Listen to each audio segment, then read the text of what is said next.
எங்கேயாவது போய் 1/4 கிலோ புண்ணியம் வாங்க முடியுமா? எங்கன்னா இருக்கா?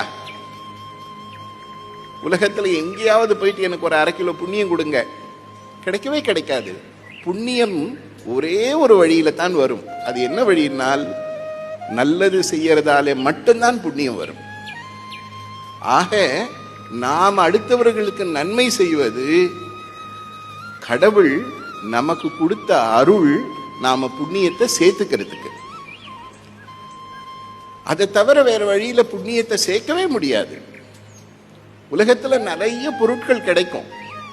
அழகான துணி வேணும்னா வாங்கலாம், சுவையான உணவு வேணும்னா ஏதோ ஒரு இடத்துல கிடைக்கும், கார் வேணும்னா வாங்கலாம். ஆனால் உலகத்துல எங்கேயாவது இங்க போனா காசு கொடுத்தா புண்ணியம் கிடைக்கும் அப்படின்னு ஒரு கடை இருக்கான்னா உலகத்துல கிடையவே கிடையாது.